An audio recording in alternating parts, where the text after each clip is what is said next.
So we are talking about Riffs this afternoon, and it's been lovely to have you all with us. There's some exciting things coming up. One thing that you've been doing recently, we're going to hear an original from Aaron in just a moment, is, Chris, there's been some originals-only nights, haven't there, at Quids In? Tell us a little bit about why that came about. Well, that was not really anything to do with us. That was Joshua T. Whalebone. He wanted this. I think he'd done it before. I think he hadn't he? Andy, jump in. Well, what it was, Joshua T. Whalebone came along and said, we were discussing it because he's quite regular in the pub, and we were saying we'd want to put on some nights. I think it came actually when you did your Manx Music Week, in all honesty. Yes, that was sort of the time when we were thinking about it.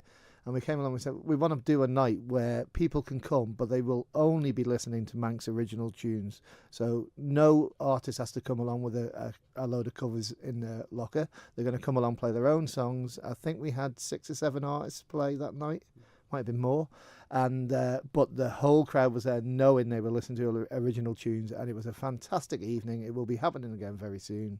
We haven't got a date for it yet, but that's the sort of thing that goes on as well. How was it received? Because there is that idea, isn't there, that, if people don't know the song, they're not really going to get it. But what did the audience make of the night? Well, the audience was extremely receptive. They had a great night. And I think, obviously, you have to know, if you know you're coming for that, it's going to attract a different sort of person than someone that wants to come in and listen on a Friday evening to a few covers and sing-alongs.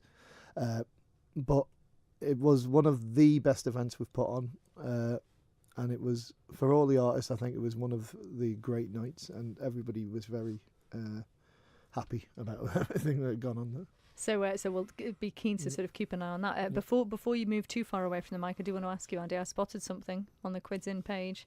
You're talking about a battle of the bands, potentially. How did this idea come about? Well, I've never been a huge battle of the bands sort of guy, because of the way that the format has been worked on, and speaking with musicians, I know it's not always the best format for them. So I was thinking about it, and I've been talking to Riffs about organising a battle of the bands, but the format is slightly differently, so that people are being paid for their time and performing.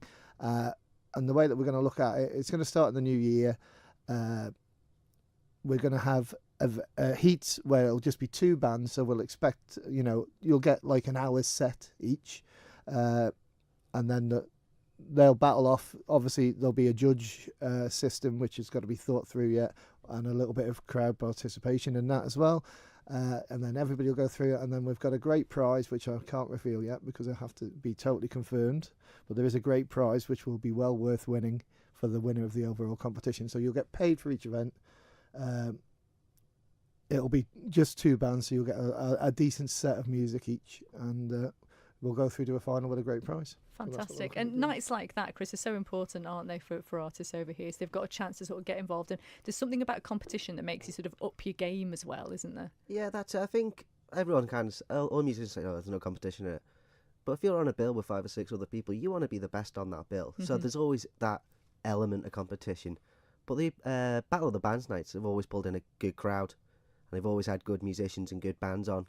And I think this, the way that Andy's talking about doing it, is a lot better than maybe what's happened before, because it always pretty much condensed into a couple of weekends, whereas if you spread it out longer, you get to see more of these artists come out.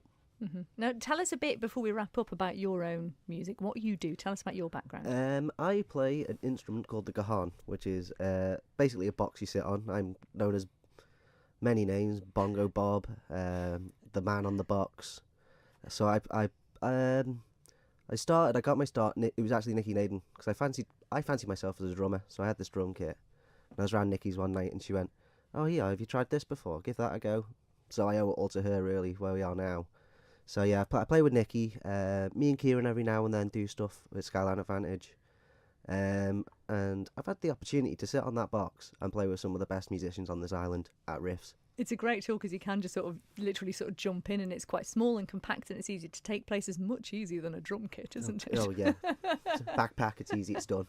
Yeah, and we said we're talking about these originals nights, and I take it if people do come down to Riffs, they're still welcome to play originals if they want to on the regular nights. And what is the sort of maximum size group you can have play at the open mic nights? Oh, I think the most we've had on stage at one point was 5. But I think we could probably do more. It's not so much our equipment, it's the stage. Yeah.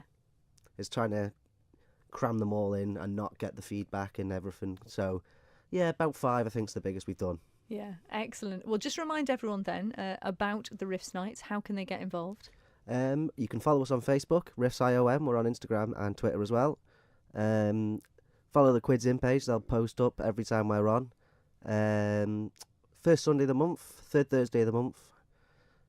Yeah, so come on down and have a really good time. This Thursday, Chris. Oh, yes, we're this Thursday. There you go. Good Thanks, timing. Andy. It's a good job Andy knows what he's talking about, isn't it?